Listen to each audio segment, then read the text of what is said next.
So I'd also like to add my thanks to you, Reza, for bringing us together, to Monsignor Sanchez for having us here, and to Bishop Redfern. Thank you all, and to the Vatican for hosting us. I'm very grateful. My name is Nili Gilbert. I'm a co-founder and portfolio manager of Matheran Capital Management, which is an institutional investor investing in the stock markets. I also sit with Reza on the board of the Synergos Institute, which is an organization working to fight poverty and all of its related ills around the world. I come to speak to this issue of fighting modern slavery also because of my own personal background. My family comes from a history of slavery in the United States, and so I hope that sitting here I can represent a hope or a vision for what is possible in the future, for future generations of those people whom we're hoping to pull out of the crisis of enslavement today, if we're successful. When I think about the business community and its engagement in these issues, the business community has a very, very large role to play. And it's really the profit motive that is the most challenging issue to address when it comes to labor costs, fair wages, human rights, and how those concerns filter through to the bottom line. How do we engage the business community in understanding the positive benefits of realizing humanitarian goals? And how do we find a way to identify the extent to which, over the long term, capitalizing on those positive benefits today will benefit not only the world, but the business community by the metrics that it considers. I want to talk separately about private companies and public companies because the stakeholders in those spaces are different.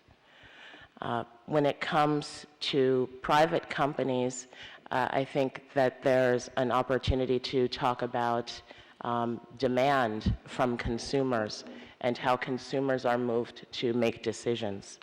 I hope that we in the business community can work with the members of the faith community and the members of the media community in thinking about how to shift the consumer decision-making process in a way that will create a chain that connects back to the owners of private businesses so that they can see an immediate profit incentive to take the concerns which we raise into consideration.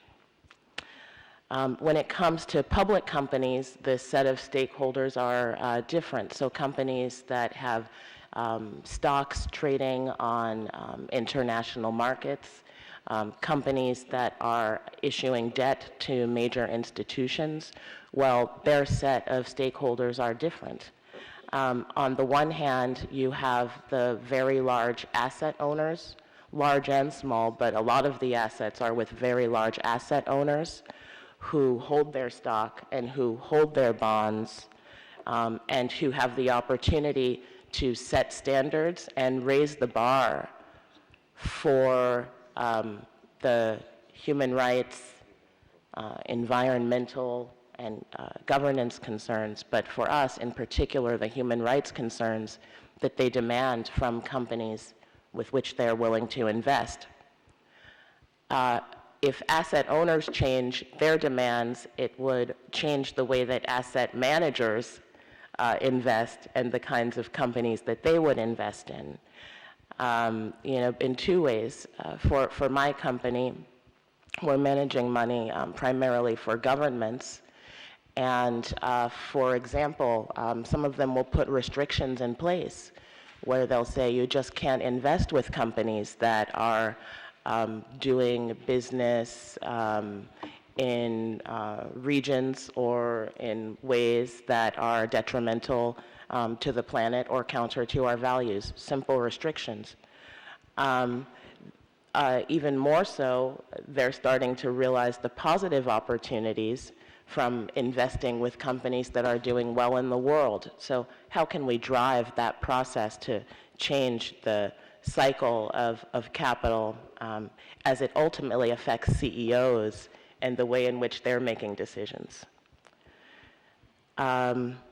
Reza mentioned, I apologize to all of you for being slightly late to the meeting. I've come directly from a lunch with Alan Greenspan in New York, the former chairman of the Federal Reserve. And he was talking, as many economists all around the world are talking, about the economic perspective that we all face, which is slow growth, and what to do about it. Well, what he said in his talk was, that basically growth has only two main ingredients, so we can make it simple. One is capital, and the other is innovation.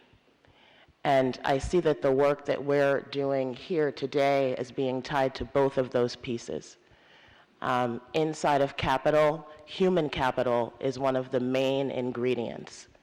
And when we have a large number, millions of people, people who are not performing in the traditional economy in a way that does justice to them or is serving the planet at its highest purpose, it's holding back global growth, which is of concern to every traditional economist, business person, investor around the world.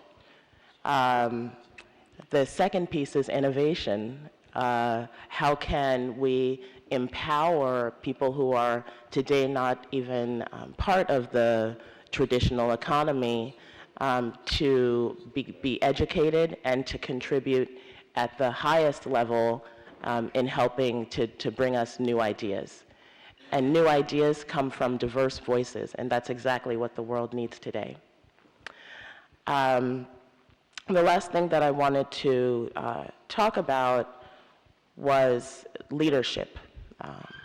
At every corner in the planet, we see calls for a new kind of leadership today. This calls on all of us and all of our networks.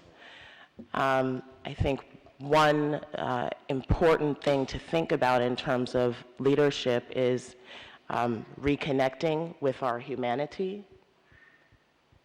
reconnecting with one another, reconnecting with the deep and implicit connection that we have with the planet. And this is the way forward, as I see it, for us as business leaders and for leaders across all sectors to build toward a more sustainable society. Thank you.